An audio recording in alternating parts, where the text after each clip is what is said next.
ਸਤਿ ਸ਼੍ਰੀ ਅਕਾਲ। ਤੁਸੀਂ ਜੁੜੇ ਹੋਏ ਹੋ ਪੰਜਾਬ ਰੇਡੀਓ USA ਦੇ ਨਾਲ ਤੇ ਮੈਂ ਹਾਂ ਪ੍ਰਵੀਨ ਸ਼ਰਮਾ ਲੈ ਕੇ ਹਾਜ਼ਰ ਹਾਂ ਪ੍ਰੋਗਰਾਮ ਖਬਰ ਤੇ ਨਜ਼ਰ। ਖਬਰ ਤੇ ਨਜ਼ਰ ਪ੍ਰੋਗਰਾਮ ਦੇ ਵਿੱਚ ਕੀ ਅਹਿਮ ਤੇ ਕਈ ਖਾਸ ਖਬਰਾਂ ਨੂੰ ਲੈ ਕੇ ਚਰਚਾ ਕਰਨ ਦੇ ਲਈ ਜੁੜ ਚੁੱਕੇ ਨੇ ਪੰਜਾਬ ਤੋਂ ਸੀਨੀਅਰ ਪੱਤਰਕਾਰ, ਉੱਘੇ ਲੇਖਕ ਅਤੇ ਸਰਗਰਮ ਸਮਾਜਿਕ ਕਾਰਕੁਨ ਦੀਪਕ ਸ਼ਰਮਾ ਚਨਾਰਥਲ ਜੀ। ਸ਼ਰਮਾ ਸਤਿ ਸ਼੍ਰੀ ਅਕਾਲ, ਸਵਾਗਤ ਹੈ ਜੀ ਪੰਜਾਬ ਰੇਡੀਓ USA ਤੇ। ਸਤਿ ਸ਼੍ਰੀ ਅਕਾਲ ਪ੍ਰਵੀਨ ਜੀ, ਸਾਰੇ ਦਰਸ਼ਕਾਂ ਨੂੰ ਸਰੋਤਿਆਂ ਨੂੰ ਪਿਆਰ ਭਰੀ ਸਤਿ ਸ਼੍ਰੀ ਅਕਾਲ। ਸਤਿ ਸ਼੍ਰੀ ਅਕਾਲ ਜੀ।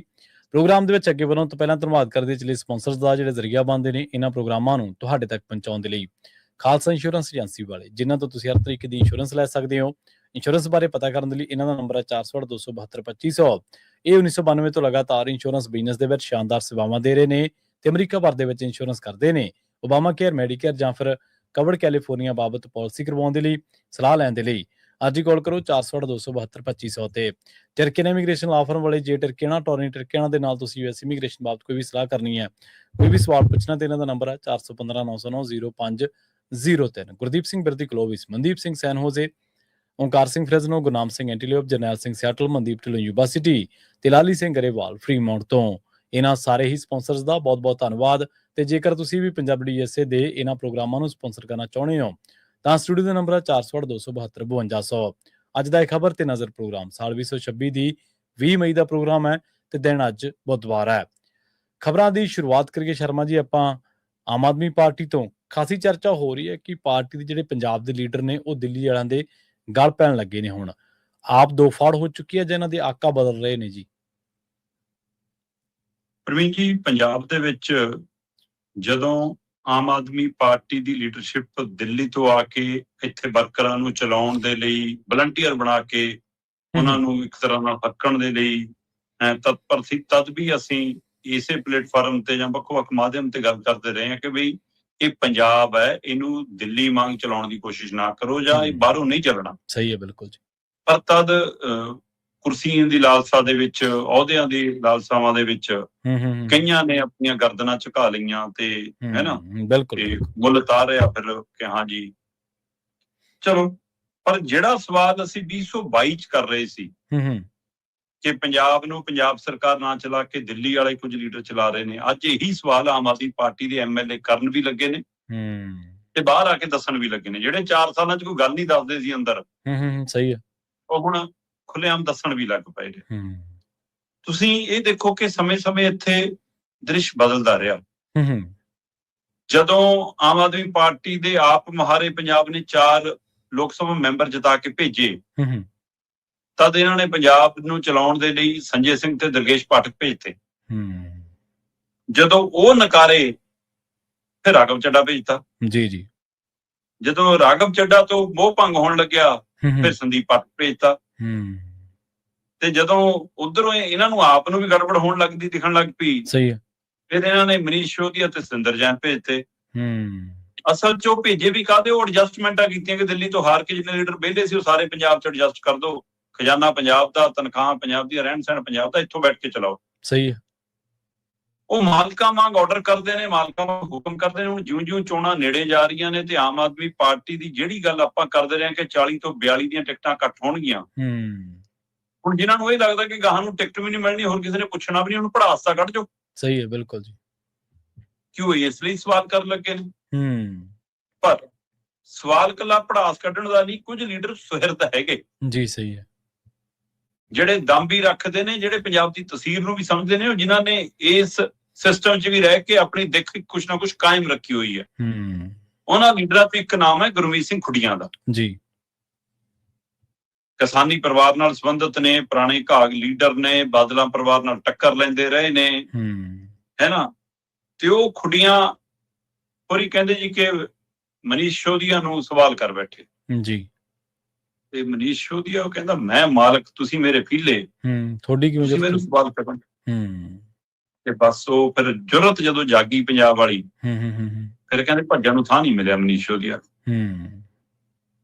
ਦੱਸਣ ਲਈ ਖੁੱਲ ਕੇ ਕੋਈ ਤਿਆਰ ਨਹੀਂ, ਪਰ ਗੱਲ ਅੰਦਰੋਂ ਹੀ ਬਾਹਰ ਆਈ ਹੈ। ਇਹ ਉਹ ਸੱਚਾਈ ਹੈ ਪੂਰੀ ਤਰ੍ਹਾਂ ਕਿ ਜਲੰਧਰ ਦੇ ਵਿੱਚ ਪਹਿਲੀ ਬੈਠਕ ਹੁੰਦੀ ਹੈ ਇੱਕ ਜੀ। ਉਸ ਬੈਠਕ ਦੇ ਵਿੱਚ ਆਮ ਆਦਮੀ ਪਾਰਟੀ ਦੇ MLA ਦੀ ਚੰਗੀ ਕਲਾਸ ਲੱਗਦੀ ਹੈ, ਔਰ ਆਪਾਂ ਉਸ ਖਬਰ ਨੂੰ ਇਸੇ ਹਵਾਲੇ ਨਾਲ ਕੀਤਾ ਵੀ ਸੀ ਕਿ ਪੰਜਾਬ ਦੇ ਲੀਡਰਾਂ ਦੀ ਲੱਗੀ ਕਲਾਸ ਹੈ ਨਾ, ਦਿੱਲੀ ਵਾਲਿਆਂ ਨੇ ਲਈ ਕਲਾਸ। ਤੇ ਫਿਰ ਉਹ ਤੋਂ ਬਾਅਦ ਇੱਕ ਜਲੰਧਰ ਦੇ ਵਿੱਚ ਹੀ ਮੀਟਿੰਗ ਹੁੰਦੀ ਹੈ ਜੀ, ਚੋ ਗੋਲ ਚੱਕਰ ਚੋਂ ਕਢਾਓ ਜੀ, ਇਹਨਾਂ ਨੂੰ ਲੰਘਾਓ ਜੀ, ਇਹ ਕਰੋ ਜੀ। ਜਦੋਂ ਰਾਘਵ ਚੱਡਾ ਪਾਰਟੀ ਚਲੀ ਗਈ ਤੇ ਇਹਨਾਂ ਨੂੰ ਕਿਹਾ ਵੀ ਕਿਤੇ ਇਹ ਨਾ ਭੱਜ ਜਾਣ, ਤੇ ਮੀਡੀਆ 'ਚ ਰੌਲਾ ਪਿਆ ਕਿ ਲਓ ਜੀ ਇਹਨਾਂ ਨੂੰ, ਤਾਂ ਫਿਰ ਇਹਨਾਂ ਨੇ ਰੂਪ ਜਿਹਾ ਬਦਲ ਲਿਆ ਕਿ ਨਹੀਂ ਨਹੀਂ ਜੀ, ਅਸੀਂ ਤਾਂ ਸਿਰਫ ਮਾਨਸਿਕ ਤੌਰ ਤੇ ਹਲਕਾ ਫੁਲਕਾ ਮਹਿਸੂਸ ਕਰਨ ਲਈ ਉਹੀ ਇਕੱਠੇ ਹੋਏ ਆ ਜੀ।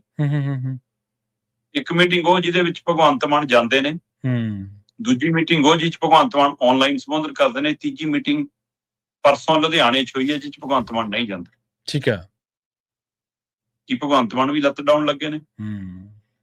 ਕੀ ਭਗਵੰਤ ਮਾਨ ਵੀ ਦਿੱਲੀ ਨੂੰ ਅੱਖਾਂ ਦਿਖਾਉਣ ਲੱਗੇ ਨੇ? ਕਹਿੰਦੇ ਇੱਕ ਭਰੀ ਮੀਟਿੰਗ ਦੇ ਵਿੱਚ ਭਗਵੰਤ ਮਾਨ ਨੇ ਐਮਐਲਏ ਨੂੰ ਕਹਿਤਾ ਸੀ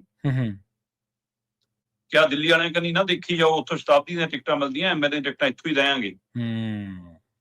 ਤੇ ਦਿੱਲੀ ਵਾਲਿਆਂ ਦੀ ਹਾਜ਼ਰੀ 'ਚ ਇਹ ਗੱਲ ਕਹੀ, ਕਹਿੰਦੇ ਦਿੱਲੀ ਵਾਲਿਆਂ ਦੇ ਰੰਗ ਉੱਡ ਗਿਆ ਸੀ ਜੀ।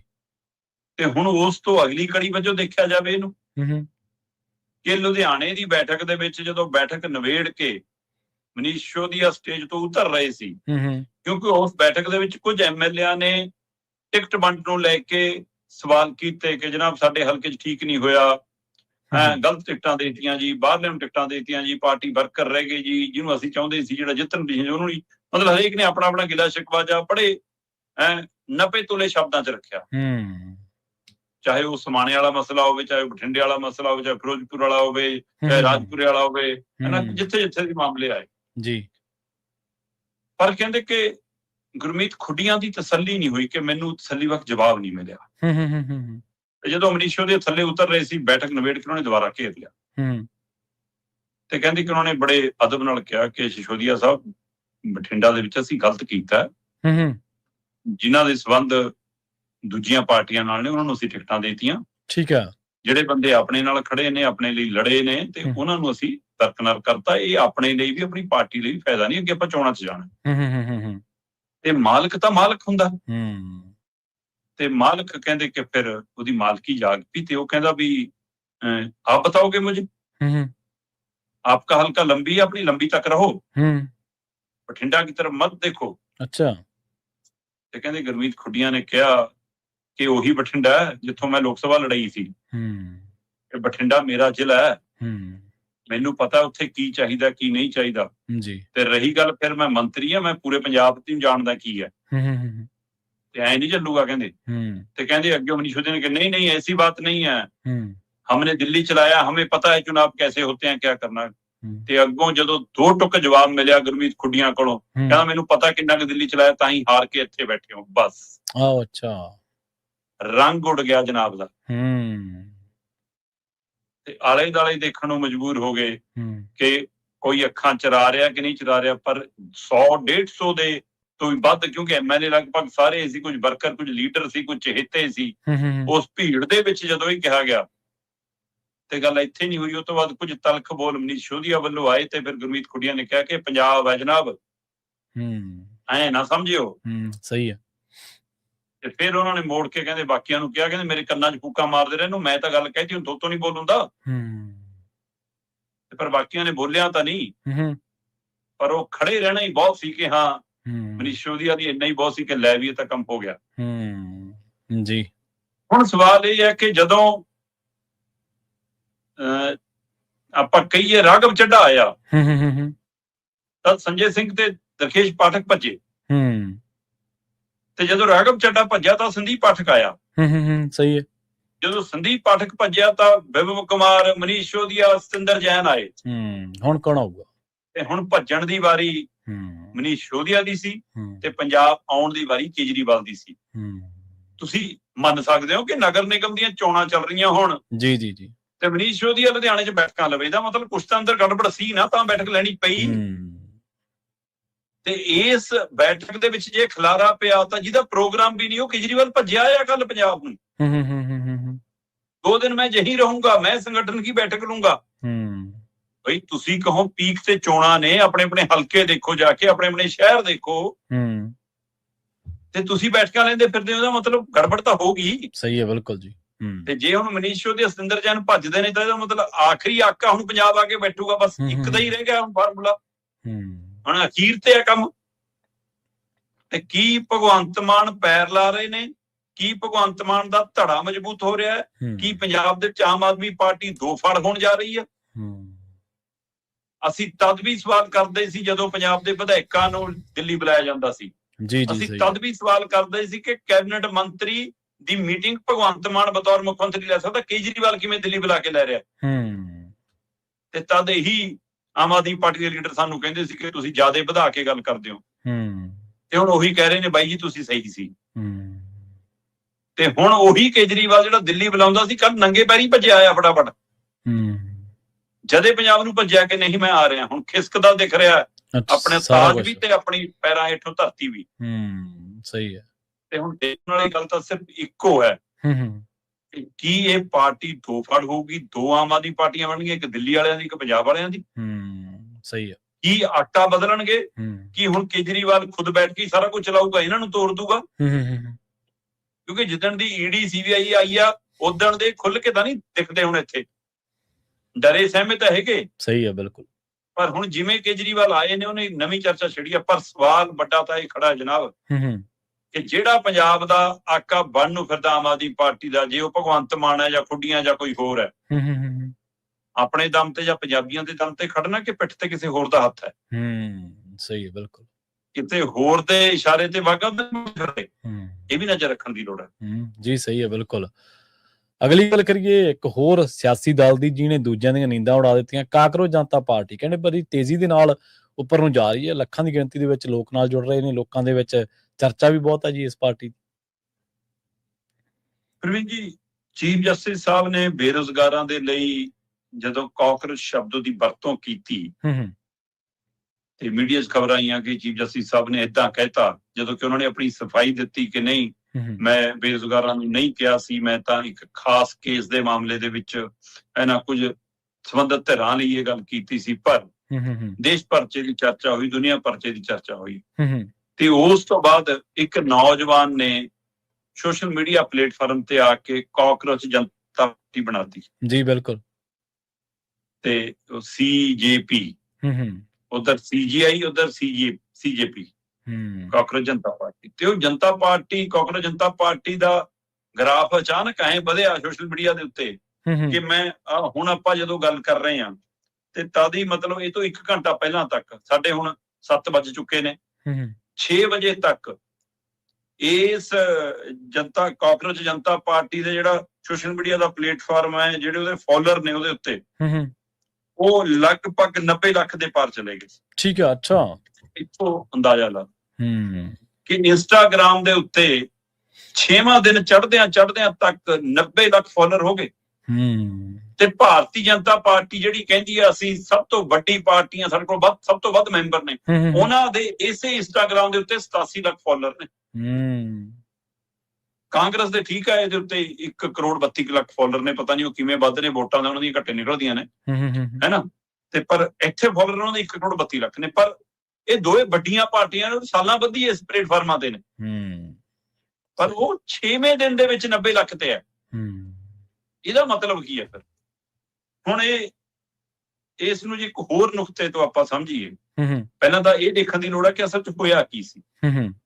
ਚਲੋ ਜੇ ਮੈਂ ਉਸ ਗੱਲ ਤੇ ਆਵਾਂ ਤਾਂ ਕਹਿੰਦੇ ਚੀਫ ਜਸਟਿਸ ਸੂਰਿਆਕਾਂਤ ਨੇ ਸ਼ੁੱਕਰਵਾਰ ਨੂੰ ਇੱਕ ਟਿੱਪਣੀ ਕੀਤੀ ਕਿ ਬੇਰੁਜ਼ਗਾਰ ਨੌਜਵਾਨ ਕਾਕਰੋਚ ਵਰਗੇ ਨੇ, ਇਹ media, social media, RTI activist ਬਣ ਕੇ ਸਿਸਟਮ ਤੇ ਹਮਲਾ ਕਰਦੇ ਨੇ। ਜੀ ਅੱਛਾ। ਮਤਲਬ ਸੁਪਰੀਮ ਕੋਰਟ ਟਿੱਪਣੀ ਸੀ, ਸਮਾਜ ਦੇ ਵਿੱਚ ਪਹਿਲਾਂ ਤੋਂ ਸਿਸਟਮ ਤੇ ਹਮਲਾ ਕਰਨ ਵਾਲੇ ਪਰਜੀਵੀ ਮੌਜੂਦ ਨੇ। ਹੁਣ ਇਹ ਪਰਜੀਵੀ ਸ਼ਬਦ ਕਿੱਥੋਂ ਆਏ? ਪੈਰਾਸਾਈਟ, ਕਾਕਰੋਚ, ਇਹ ਸ਼ਬਦ ਕਿੱਥੋਂ ਆਏ ਨੇ? ਕਿਸਾਨ ਅੰਦੋਲਨ ਦੌਰਾਨ ਮੋਦੀ ਨੇ ਇਹ ਵੀ ਕਿਹਾ ਗਿਆ ਅੰਦੋਲਨ ਜੀਵੀ, ਪਰਜੀਵੀ, ਇਹ ਸ਼ਬਦ ਉੱਥੇ ਵੀ ਵਰਤੇ ਗਏ। ਹੁਣ ਇਸ ਨੂੰ ਲੋਕ ਇਸ ਵਿਚਾਰਧਾਰਾ ਨਾਲ ਜੋੜ ਕੇ ਵੀ ਦੇਖ ਰਹੇ ਨੇ ਕਿ ਕਿਤੇ ਉਧਰੋਂ ਤਾਂ ਨਹੀਂ ਕਾਰਵਾਈ ਹੋ ਰਹੀ। ਹੁਣ ਇਹ ਸਾਰੇ ਬੋਲਾਂ ਤੋਂ ਬਾਅਦ ਸ਼ਨੀਵਾਰ ਨੂੰ ਫਿਰ ਚੀਫ ਜਸਟਿਸ ਸਾਹਿਬ ਨੇ ਸਾਹਮਣੇ ਆ ਕੇ ਕਿਹਾ ਕਿ ਨਹੀਂ, ਮੈਂ ਪੈਰਾਸਾਈਟ, ਕਾਕਰੋਚ ਵਰਗੀ ਜਿਹੜੀ ਟਿੱਪਣੀ ਹੈ ਉਹ ਇਸ ਸੰਦਰਭ 'ਚ ਨਹੀਂ ਕੀਤੀ ਕਿ ਸਾਰੇ ਬੇਰੁਜ਼ਗਾਰਾਂ ਲਈ ਹੋਵੇ। ਉਹ ਤਾਂ ਮੇਰੀ ਟਿੱਪਣੀ ਖਾਸ ਕੇਸ ਦਾ ਮਾਮਲਾ ਸੀਗਾ, ਕਿਸੇ ਵਕੀਲ ਨੇ ਕਹਿੰਦੇ ਕਿ ਕੇਸ ਕੀਤਾ ਸੀਗਾ, ਮਤਲਬ ਸੀਨੀਅਰ ਟੈਗ ਲੈਣ ਦੇ ਲਈ, ਉਹਦੇ ਲਈ ਕਿਹਾ ਵੀ ਕਿ ਤੁਸੀਂ ਸਮਾਜ 'ਚ ਪੈਰਾਸਾਈਟ, ਪਰਜੀਵੀ ਵਰਗੇ ਹੋ, ਤੁਸੀਂ ਸਿਸਟਮ ਤੇ ਹਮਲੇ ਕਰਦੇ ਹੋ। ਉਹ ਕਹਿੰਦੇ ਮੈਂ ਤਾਂ ਉਹਦੇ ਸੰਦਰਭ 'ਚ ਕਿਹਾ, ਮੈਂ ਸਾਰੇ ਬੇਰੁਜ਼ਗਾਰਾਂ ਨੂੰ ਨਹੀਂ ਕਿਹਾ। ਪਰ ਜਿਸ ਤਰ੍ਹਾਂ ਦਾ ਉਹ ਸੁਨੇਹਾ ਸੀ ਉਹ ਤੋਂ ਸਪਸ਼ਟ ਸੀਗਾ ਕਿ ਉਹ ਇੰਝ ਲੱਗ ਰਿਹਾ ਸੀਗਾ ਜਿਵੇਂ ਕਿ ਉਹ ਸਮੁੱਚੇ ਬੇਰੁਜ਼ਗਾਰਾਂ ਨੂੰ, ਸੋਸ਼ਲ ਮੀਡੀਆ ਤੇ ਰਹਿਣ ਵਾਲਿਆਂ ਨੂੰ ਉਹ ਜੈਨ ਜੀ ਤੇ ਇੱਥੋਂ ਫਿਰ ਇਹ ਮੁੰਡਾ ਕਹਿੰਦਾ ਵੀ ਮੇਰੇ ਦਿਮਾਗ 'ਚ ਜਦੋਂ ਮੈਂ ਸੋਸ਼ਲ ਮੀਡੀਆ ਤੇ ਉਹ ਦੇਖਿਆ ਤੇ ਤਦੇ ਮੇਰੇ ਦਿਮਾਗ 'ਚ ਗੱਲ ਆਈ। ਸ਼ੁੱਕਰਵਾਰ ਨੂੰ ਟਿੱਪਣੀ ਆਉਂਦੀ ਆ, ਸ਼ਨੀਵਾਰ, ਐਤਵਾਰ, ਸੋਮਵਾਰ, ਮੰਗਲਵਾਰ, ਬੁੱਧਵਾਰ, 5 ਦਿਨ ਹੋ ਗਏ। 6ਵਾਂ ਦਿਨ ਅੱਜ ਸਾਡੇ ਵੀਰਵਾਰ ਚੜਿਆ ਤੇ 6ਵਾਂ ਦਿਨ ਚੜਦੇ 90 ਲੱਖ ਫੋਲੋਅਰ। ਕਹਿੰਦਾ ਮੈਂ ਜਦੇ ਸੋਸ਼ਲ ਮੀਡੀਆ ਦੇ ਉੱਤੇ ਇੱਕ ਪੋਸਟ ਪਾਈ, ਮੈਂ ਪੁੱਛਿਆ ਵੀ ਕਿ ਕੀ ਸਾਨੂੰ ਸਾਰੇ ਕਾਕਰੋਚਾਂ ਨੂੰ ਇਕੱਠਿਆਂ ਹੋ ਜਾਣਾ ਚਾਹੀਦਾ? ਤੇ ਉਹ ਕਹਿੰਦਾ ਵੀ ਕਿ ਜਿੱਦਾਂ ਹੀ ਸਾਰਿਆਂ ਨੇ ਕਿਹਾ ਕਿ ਹਾਂ ਸਾਨੂੰ ਇਕੱਠਿਆਂ ਹੋ ਜਾਣਾ ਚਾਹੀਦਾ ਤੇ ਕਹਿੰਦਾ ਕਿ ਫਿਰ ਆਪਾਂ ਸ਼ੁਰੂ ਹੋ ਗਏ। ਇਹ ਮਤਲਬ ਕਿ ਮੁੰਡਾ ਮਹਾਰਾਸ਼ਟਰ ਨਾਲ ਸੰਬੰਧਿਤ ਹੈ ਤੇ ਇਹ ਪਹਿਲਾਂ ਆਮ ਆਦਮੀ ਪਾਰਟੀ ਦਾ ਸੋਸ਼ਲ ਮੀਡੀਆ ਦਾ ਪਲੇਟਫਾਰਮ ਕੋਈ ਕੁਝ ਦੇਖਦਾ ਰਿਹਾ। 2 ਸਾਲ ਨੇ ਉਹਦੇ ਲਈ ਵੀ ਕੰਮ ਕੀਤਾ। ਇਹ ਅਭਿਜੀਤ ਦੀਪਕੇ ਨਾਂ ਦਾ ਮੁੰਡਾ ਤੇ ਇਹ ਕਹਿੰਦਾ ਕਿ ਵੀ ਸਾਡਾ ਨਾਰਾ ਹੈ ਸੈਕੂਲਰ ਸੋਸ਼ਲਿਸਟ ਡੈਮੋਕ੍ਰੈਟਿਕ ਲੇਜੀ। ਮਤਲਬ ਉਹਨੇ ਹਰ ਗੱਲ ਇਸ ਸੋਸ਼ਲ ਮੀਡੀਆ ਤੇ ਬਣਾਈ ਪਾਰਟੀ ਦੇ ਰਾਹੀਂ ਤੰਜ ਵਿਅੰਗ ਦੇ ਰੂਪ ਚ ਕੀਤੀ ਹੈ। ਮੈਂ ਦੇਖ ਰਿਹਾ ਸੀਗਾ ਕਿ ਉਹਨਾਂ ਨੇ ਆਪਣੀ ਮੈਂਬਰਸ਼ਿਪ ਲੈਣ ਦੀਆਂ 4 ਯੋਗਤਾਵਾਂ ਰੱਖੀਆਂ। ਉਹ ਕਹਿੰਦਾ ਜੇ ਕਾਕਰੋ ਜਨਤਾ ਪਾਰਟੀ ਦੇ ਮੈਂਬਰ ਬਣਨਾ ਕਿਸੇ ਨੇ ਤਾਂ ਸਭ ਤੋਂ ਪਹਿਲਾਂ ਤੁਸੀਂ ਬੇਰੁਜ਼ਗਾਰ ਹੋਣੇ ਲਾਜ਼ਮੀ ਹੋ। ਅੱਛਾ। ਦੂਜਾ ਕਹਿੰਦੇ ਆਲਸੀ ਅਜਿਹੇ ਹੋਵੋ ਕਿ ਪਈ ਰਹੋ, ਲਿਟੇ ਹੀ ਰਹੋ ਬਸ। ਸਹੀ। ਮਤਲਬ ਉਹਨੇ ਤੰਜ ਕੀਤਾ ਇੱਕ ਤਰ੍ਹਾਂ ਨਾਲ ਇਸ ਸਿਸਟਮ ਦੇ ਉੱਤੇ ਕਿ ਤੁਸੀਂ, ਤੁਹਾਡੀ ਨਜ਼ਰ ਸਾਡੀ ਪਰਿਭਾਸ਼ਾ ਇਹ ਹੈ। ਤੀਸਰਾ ਕਹਿੰਦਾ ਤੁਹਾਨੂੰ ਆਨਲਾਈਨ ਰਹਿਣ ਦੀ ਲੱਤ ਲੱਗੀ ਹੋਵੇ, ਤੁਸੀਂ ਆਦੀ ਹੋਵੋ ਆਨਲਾਈਨ ਹੀ ਰਹਿਣ ਦੇ। ਚੌਥਾ ਕਹਿੰਦਾ ਪ੍ਰੋਫੈਸ਼ਨਲੀ ਪੜਾਸ ਕੱਢਣ ਦੀ ਤੁਹਾਡੇ ਚ ਕੈਪੈਸਿਟੀ ਹੋਵੇ। ਮਤਲਬ ਜੋ ਉਧਰੋਂ ਲਗਭਗ ਕਿਹਾ ਗਿਆ ਸੀਗਾ ਉਸ ਨੂੰ ਇਹਨਾਂ ਨੇ ਆਪਣੀ ਤਾਕਤ ਵਜੋਂ ਇਸ ਰੂਪ ਚ ਪੇਸ਼ ਕੀਤਾ। ਇਹੀ ਨਹੀਂ, ਉਹਨਾਂ ਨੇ ਮੈਨੀਫੈਸਟੋ ਵੀ ਜਾਰੀ ਕਰਤਾ। ਉਹ ਕਹਿੰਦੇ 5 ਨੁਕਾਤੀ ਸਾਡਾ ਮੈਨੀਫੈਸਟੋ ਆ। ਪਹਿਲਾ ਕਿ ਜੇਕਰ ਚੀਫ ਜਸਟਿਸ ਕਾਕਰੋਚ ਜਨਤਾ ਪਾਰਟੀ ਦੇ ਵਿੱਚ ਜੇ ਕੋਈ ਵੀ, ਕਹਿੰਦਾ ਜੇਕਰ ਕੋਈ ਵੀ ਕਾਕਰੋਚ ਜਨਤਾ ਪਾਰਟੀ ਤੋਂ ਰਿਟਾਇਰ ਹੁੰਦਾ ਤਾਂ ਉਸ ਨੂੰ ਬਾਅਦ ਦੇ ਵਿੱਚ ਮਤਲਬ ਰਾਜ ਸਭਾ ਨਹੀਂ ਭੇਜਿਆ ਜਾਊਗਾ ਜੀ। ਜੇ ਸੀਜੀਪੀ ਜਾਨੀ ਕਿ ਕਾਕਰੋਚ ਜਨਤਾ ਪਾਰਟੀ ਦੀ ਸਰਕਾਰ ਆ ਜਾਂਦੀ ਹੈ ਤਾਂ ਜੇ ਚੀਫ ਜਸਟਿਸ ਕੋਈ ਰਿਟਾਇਰ ਹੁੰਦਾ ਉਹਨਾਂ ਦੀ ਸਰਕਾਰ ਦੇ ਸਮੇਂ ਤਾਂ ਉਹਨੂੰ ਰਾਜ ਸਭਾ ਨਹੀਂ ਭੇਜਾਂਗੇ। ਤੰਜ਼ ਕੀਤਾ। ਇਹ ਤੰਜ ਸਿੱਧਾ ਸੀਗਾ ਕਿ ਬੀਜੇਪੀ ਦੀ ਸਰਕਾਰ ਨੇ ਰਿਟਾਇਰ ਚੀਫ ਜਸਟਿਸਾਂ ਨੂੰ ਕਿਹੜੇ ਅਹੁਦੇ ਦਿੱਤੇ ਨੇ ਬਾਅਦ ਚੋਂ। ਫਿਰ ਅੱਗੇ ਉਹ ਕਹਿੰਦੇ ਕਿ ਜੇਕਰ ਕੋਈ ਬੈਲਟ ਵੋਟ ਨੂੰ ਡਿਲੀਟ ਕਰਦਾ ਹੈ, ਜੇ ਉਹਦੀ ਬੈਲਟ ਵੋਟ ਕੱਟਦਾ ਤਾਂ ਜਿਹੜਾ ਮੁੱਖ ਚੋਣ ਕਮਿਸ਼ਨਰ ਹੋਊਗਾ ਉਹਦੇ ਉੱਤੇ UAPA ਦੇ ਤਹਿਤ ਉਹਨੂੰ ਗ੍ਰਿਫਤਾਰ ਕਰਾਂਗੇ, ਕਿਉਂਕਿ ਵੋਟ ਦਾ ਅਧਿਕਾਰ ਖੋਣਾ ਵੀ ਅੱਤਵਾਦ ਹੈ। ਕੀ ਬਾਤ ਹੈ। ਮਤਲਬ ਇਹ ਵੀ ਸਿੱਧਾ ਉਹਨਾਂ ਨੇ ਸਰਕਾਰ ਤੇ ਹਮਲਾ ਕੀਤਾ ਕਿ ਤੁਸੀਂ ਜਿਹੜੇ ਨਿਯਮ ਬਦਲੇ ਨੇ ਮੁੱਖ ਚੋਣ ਕਮਿਸ਼ਨ ਨੂੰ ਬਚਾਉਣ ਦੇ ਲਈ ਕਿ ਤੂੰ ਜੋ ਕਰੇ ਤੇਰੇ ਤੇ ਕਾਰਵਾਈ ਕਦੇ ਨਹੀਂ। ਇਹ ਉਹਦਾ ਜਵਾਬ ਹੈ। ਇਹਦਾ ਮਤਲਬ ਇਹ ਮਹਿਜ ਸੋਸ਼ਲ ਮੀਡੀਆ ਤੇ ਇੱਕ ਹਵਾ ਨਹੀਂ, ਉਹ ਸਾਰਾ ਕੁਝ ਸਮਝ ਰਹੇ ਨੇ ਕਿ ਹੋ ਕੀ ਰਿਹਾ ਸਾਡੇ ਮੁਲਕ 'ਚ। ਤੀਸਰਾ, ਬੀਬੀਆਂ ਨੂੰ 50% ਦੀ ਰਾਖਵਾਂਕਰਨ ਦੇਵਾਂਗੇ, ਕੋਈ 33% ਨਹੀਂ। ਤੇ ਇਹ ਸੀਟਾਂ ਵਧਾਉਣ ਦੀ ਵੀ ਸਾਨੂੰ ਲੋੜ ਨਹੀਂ, ਤੁਰੰਤ ਦੇਵਾਂਗੇ ਹੁਣੇ, ਤੇ ਕੈਬਨਿਟ 'ਚ ਵੀ 50% ਦੇਵਾਂਗੇ। ਠੀਕ ਹੈ। ਚੌਥਾ, ਅਬਾਨੀ ਅਡਾਨੀਆਂ ਦੇ ਸਾਰੇ ਮੀਡੀਆ ਅਦਾਰਿਆਂ ਦੇ ਲਾਇਸੈਂਸ ਰੱਦ ਕਰਾਂਗੇ ਤਾਂ ਕਿ ਹਕੀਕਤ ਦੇ ਵਿੱਚ ਸਹੀ ਆਜ਼ਾਦ ਮੀਡੀਆ ਸਾਹਮਣੇ ਆ ਸਕੇ। ਠੀਕ ਹੈ। ਅੱਛਾ, ਵਾਹ। ਹੁਣ ਇਹ ਤਾਜ਼ੀ ਗੱਲ ਆਪਾਂ ਕੱਲੇ ਨਾਰਵੇ ਦੇ ਹਵਾਲੇ ਨਾਲ ਕਰਕੇ ਹਟੇ ਆ ਜੀ, ਹਨਾ, ਕਿ ਅਸੀਂ ਕਿਸ ਸਥਿਤੀ 'ਚ। ਗੋਦੀ ਮੀਡੀਆ ਐਂਕਰਾਂ ਦੇ ਬੈਂਕ ਅਕਾਊਂਟਾਂ ਦੀ ਵੀ ਜਾਂਚ ਕਰਾਵਾਂਗੇ। ਤੇ ਜੇਕਰ ਕੋਈ ਵਿਧਾਇਕ ਜਾਂ ਸੰਸਦ ਮੈਂਬਰ ਦਲ ਬਦਲਦਾ ਹੈ, ਦੂਜੀ ਪਾਰਟੀ ਜਾਂਦਾ ਤਾਂ ਉਸ ਦੇ ਉੱਤੇ ਚੋਣ ਲੜਨ ਦੀ ਪਾਬੰਦੀ ਲੱਗੂਗੀ। ਅਗਲੇ 20 ਸਾਲਾਂ ਤੱਕ ਉਹ ਕਿਸੇ ਵੀ ਰਾਜਨੀਤਿਕ, ਸਮਾਜਿਕ, ਸਰਕਾਰੀ ਇਹੋ ਜਿਹੇ ਅਹੁਦੇ ਤੇ ਨਹੀਂ ਰਹਿ ਸਕੂਗਾ। ਠੀਕ ਹੈ। ਅੱਛਾ। ਸੋ ਇਹ 5 ਨੁਕਾਤੇ। ਸੋ ਸੋਸ਼ਲ ਮੀਡੀਆ ਦੇ ਉੱਤੇ ਤਰਸੱਲੀ ਮਚਾਈ ਹੈ। ਕੁਝ ਧਿਰਾਂ ਇਹਨੂੰ ਸਿਰਫ ਸੋਸ਼ਲ ਮੀਡੀਆ ਤੇ ਪਪੂਲਰ ਹੋਣ ਵਜੋਂ ਦੇਖ ਰਹੀਆਂ ਨੇ।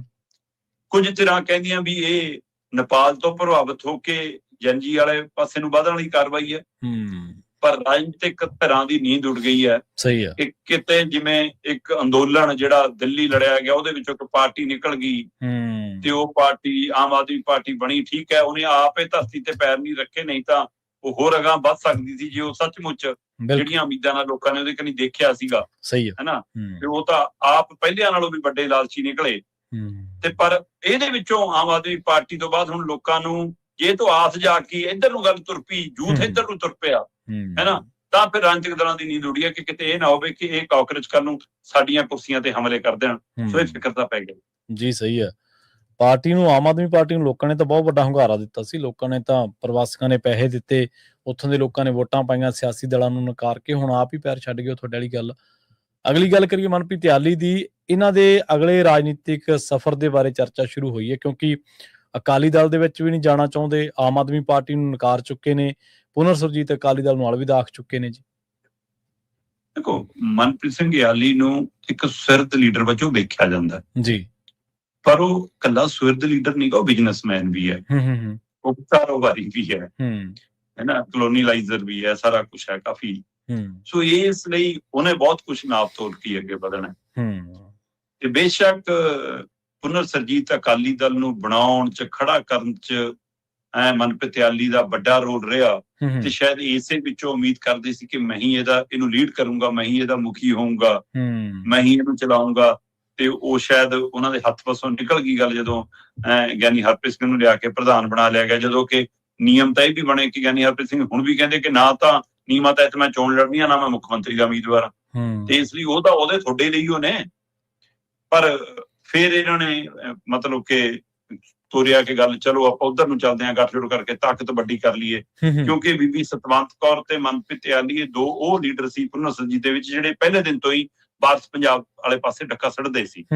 ਸਹੀ ਹੈ। ਸੋ ਫਿਰ ਤਾਂ ਵੀ ਤਾਲਮੇਲ ਕਮੇਟੀ ਜਿਹੜੀ ਬਣੀ ਉਹਦੇ ਵਿੱਚ 4 ਮੈਂਬਰ ਇੱਧਰੋਂ ਜਿਹੜੇ ਸੀਗੇ, ਉਹਨਾਂ ਚ ਸੁੱਚਾ ਸਿੰਘ ਛੋਟੇਪੁਰ ਤੇ ਮਤਲਬ ਕਿ 2 ਮੈਂਬਰ ਇੱਧਰੋਂ ਸੀਗੇ, ਬਡਾਲਾ ਹੋਰੀ, ਜੋ ਇੱਧਰਲੇ ਪਾਸੇ ਯਾਨੀ ਹਰਪ੍ਰੀਤ ਸਿੰਘ ਵਾਲੇ ਪਾਸੇ ਸੀ ਕਹਿ ਲਓ, ਤੇ ਮਨਪ੍ਰੀਤ ਇਆਲੀ ਤੇ ਝੁੰਦਾ ਸਾਹਿਬ ਉਹ ਇੱਧਰੋਂ ਹੋ ਕੇ ਵੀ ਇਹ ਲੱਗ ਰਿਹਾ ਸੀ ਜਿਵੇਂ ਉਧਰੋਂ ਨੇ, ਤੇ 4 ਮੈਂਬਰ ਉਧਰੋਂ ਸੀ। ਗੱਲ ਸਿਰੇ ਨਹੀਂ ਚੜੀ, ਕਹਿੰਦੇ ਜੀ ਉਹ ਸਾਨੂੰ ਦਬਾ ਕੇ ਜਾਂ ਸਿੱਧਾ ਰਲੇਵਾਂ ਕਰਾ ਕੇ ਆਪਣੀਆਂ ਸ਼ਰਤਾਂ ਮਨਾ ਕੇ ਗੱਠਜੋੜ ਏਦਾਂ ਨਹੀਂ ਹੁੰਦਾ ਜੀ, ਤੇ ਜੇ ਆਈ ਨਿਮ ਕੇ ਗੱਠਜੋੜ ਕਰਨਾ ਜੀ ਫਿਰ ਤਾਂ ਬੀਜੇਪੀ ਹਾਕਾ ਮਾਰਦੇ ਜੀ ਸਾਨੂੰ, ਕਹਿੰਦੇ ਜੀ ਇਹ ਆ ਉਹ ਗੱਠਜੋੜ ਟੁੱਟਿਆ। ਤੇ ਪਰ ਮਨਪ੍ਰੀਤ ਇਆਲੀ ਬਾਰੇ ਸਪਸ਼ਟ ਸੀਗਾ ਕਿ ਹੁਣ ਪੁਨਰ ਸਰਜੀਤ ਚ ਨਹੀਂ ਰਹਿਣਗੇ, ਆਪਾਂ ਇਹਦੀ ਗੱਲ ਕਾਫੀ ਦੇਰ ਪਹਿਲਾਂ ਕਰਦੇ ਆਏ ਤੇ ਆਖਰ ਮਨਪ੍ਰੀਤ ਇਆਲੀ ਨੇ ਪੁਨਰ ਸਰਜੀਤ ਦੇ ਸਾਰੇ ਅਹੁਦਿਆਂ ਤੋਂ ਅਸਤੀਫਾ ਦੇਤਾ ਤੇ ਅਸਤੀਫਾ ਤੁਰੰਤ ਪ੍ਰਵਾਨ ਵੀ ਹੋ ਗਿਆ ਜੀ।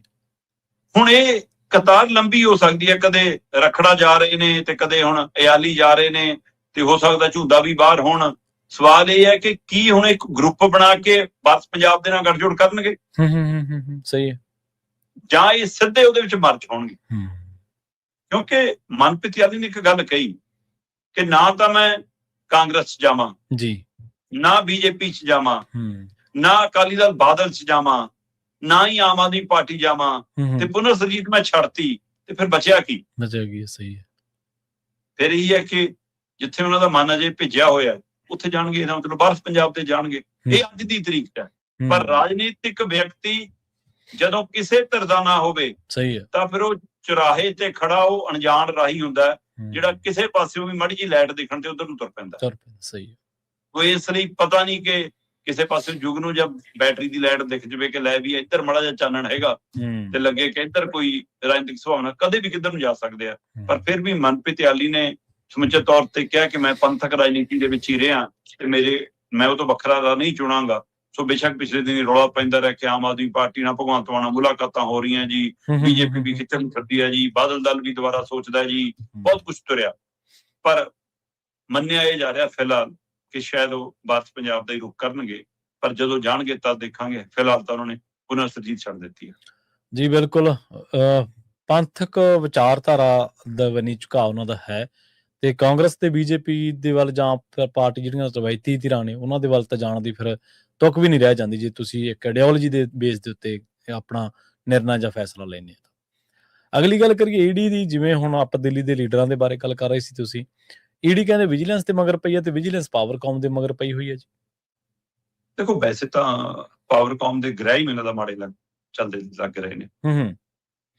ਇੱਕ ਪਾਸੇ ਤਾਂ ਪਾਵਰਕਾਮ ਦਾ ਆਰਥਿਕ ਢਾਂਚਾ ਵਿਗੜਿਆ ਪਿਆ ਕਿਉਂਕਿ ਮੁਫਤ ਬਿਜਲੀ ਨੇ ਮੁਸ਼ਕਲ ਖੜੀ ਕੀਤੀ ਹੋਈ। ਦੂਜਾ, ਪਾਰਾ ਜਿਵੇਂ ਵੱਧ ਰਿਹਾ, 15,000 ਮੈਗਾਵਾਟ ਤੱਕ ਪੰਜਾਬ 'ਚ ਮੰਗ ਚਲੀ ਗਈ ਮਈ ਮਹੀਨੇ 'ਚ, ਤੇ ਇਸ ਲਈ ਬਿਜਲੀ ਪ੍ਰਬੰਧ ਉਹਨਾਂ ਲਈ ਮੁਸ਼ਕਲ ਹੋ ਗਿਆ।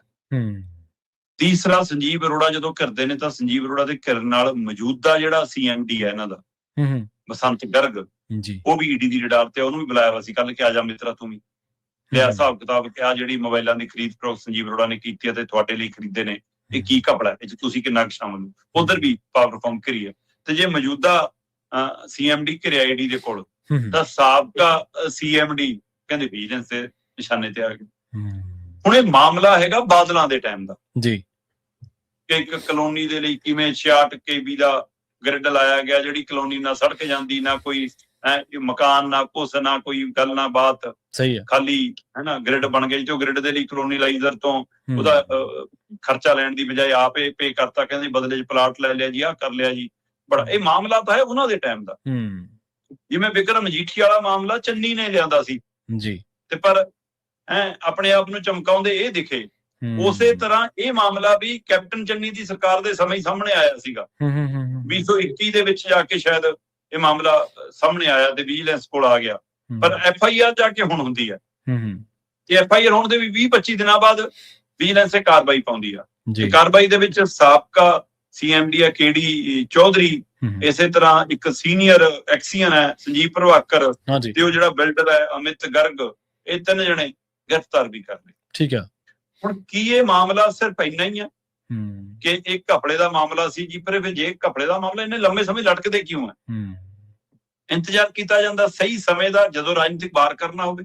ਸਹੀ ਹੈ, ਬਿਲਕੁਲ। ਕੀ ਇਹ ਸੰਜੀਵ ਪ੍ਰਭਾਕਰ ਜਾਂ ਅਮਿਤ ਗਰਗ ਜਾਂ KD ਚੌਧਰੀ ਤੱਕ ਦਾ ਹੀ ਮਾਮਲਾ, ਕਿ ਇਹ ਵੀ ਮਾਮਲਾ ਵਿਕਰਮ ਜਾ ਕੇ ਮੁੱਕੂਗਾ? ਇਹ ਵੀ ਸਵਾਲ ਖੜਾ। ਸਹੀ ਹੈ, ਕਿਉਂਕਿ ਇਹਦੇ ਨਾਲ ਕਹਿੰਦੇ ਜੀ ਉਹ ਜਿਹੜਾ ਸੋਲਰ ਵਾਲਾ ਪਲਾਟ ਦਾ ਸਿਸਟਮ ਹੁੰਦਾ, ਕੁਝ ਉਹਦਾ ਵੀ ਲੈਣ ਦੇਣ ਜੁੜਦਾ ਹੈ, ਤੇ ਉਹ ਟੈਂਡਰ ਟੁੰਡਰਾਂ ਦਾ ਕੋਈ ਹਿਸਾਬ ਕਿਤਾਬ ਹੈ ਜੀ, ਉਹ ਨਾ ਜਾ ਕੇ ਵਿਕਰਮ ਮਜੀਠੀਆ ਦੀ ਕੁਝ ਕੰਪਨੀਆਂ ਨਾਲ ਜੋੜਨ ਦੀ ਕਵਾਇਦ ਹੈ।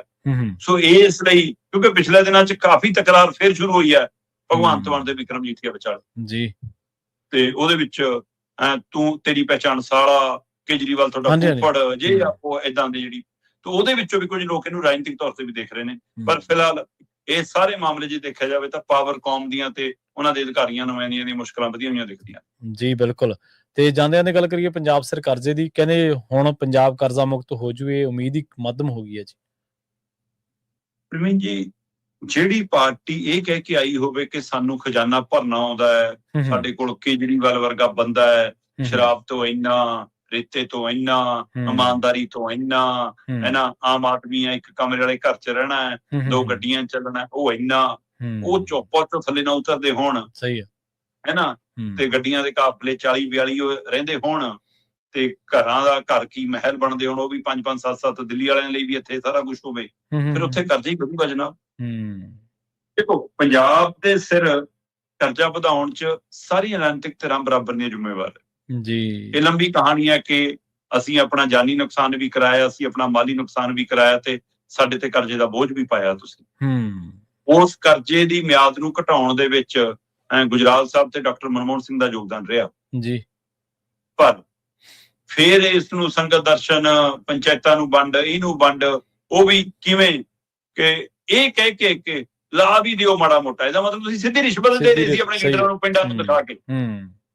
ਇਹ ਬੋਲ ਨੇ ਪ੍ਰਕਾਸ਼ ਸਿੰਘ ਬਾਦਲ ਦੇ, ਪਿੰਡਾਂ ਦੀਆਂ ਪੰਚਾਇਤਾਂ ਸੱਥਾਂ 'ਚ ਬੈਠ ਕੇ, ਕਿਆ ਤੁਹਾਡੇ ਪਿੰਡ ਦੇ ਨਾਂ ਤੇ ਮੈਂ ਗ੍ਰਾਂਟ ਦੇ ਕੇ ਚੱਲਿਆ, ਸਰਪੰਚ ਸਾਹਿਬ ਥੋੜੀ ਜਿਹੀ ਲਾ ਵੀ ਦਿਓ। ਮਤਲਬ ਤੁਹਾਨੂੰ ਪਤਾ ਹੈ ਕਿ ਪਿੰਡ ਤੇ ਨਹੀਂ ਲੱਗਣੀ। ਤੇ ਉੱਥੋਂ ਸ਼ੁਰੂ ਹੋਈ ਪ੍ਰਕਿਰਿਆ, ਅੱਜ ਲਿਆ ਕੇ ਅਸੀਂ 4.5 ਲੱਖ ਕਰੋੜ ਦੇ ਕਰਜ਼ਈ ਤੇ ਆ ਗਏ।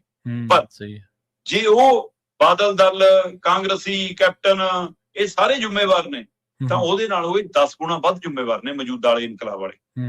ਕਾਰਨ ਮੈਂ ਤੁਹਾਡੇ ਮੂਹਰੇ 2 ਚੀਜ਼ਾਂ ਰੱਖ ਦਿੰਦਾ ਜੀ। 2017 'ਚ ਕੈਪਟਨ ਸਰਕਾਰ ਆਈ, ਉਸ ਸਮੇਂ ਪੰਜਾਬ ਦੇ ਸਿਰ ਤੇ ਕਰਜ਼ਾ 1.82 ਲੱਖ ਕਰੋੜ ਸੀ। ਇਹਦਾ ਮਤਲਬ ਬਾਦਲ ਸਰਕਾਰ ਜਦੋਂ ਗਈ ਤਾਂ 1.82 ਲੱਖ 1.82 ਲੱਖ ਕਰੋੜ ਦਾ ਕਰਜ਼ਾ ਛੱਡ ਕੇ ਗਈ। ਬਿਲਕੁਲ।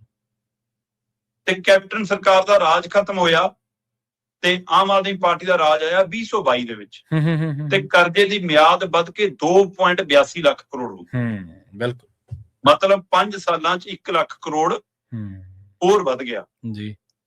ਹੁਣ 2022 ਤੋਂ 31 ਮਾਰਚ 2025 ਤੱਕ ਜਾਂਦਿਆਂ ਇਹ ਕਰਜ਼ਾ 3.83 ਲੱਖ ਕਰੋੜ ਹੋ ਗਿਆ। ਹੁਣ 2022 ਤੋਂ 25, 23, 24, 25, 3 ਸਾਲਾਂ 'ਚ ਜੀ। ਸਹੀ ਹੈ।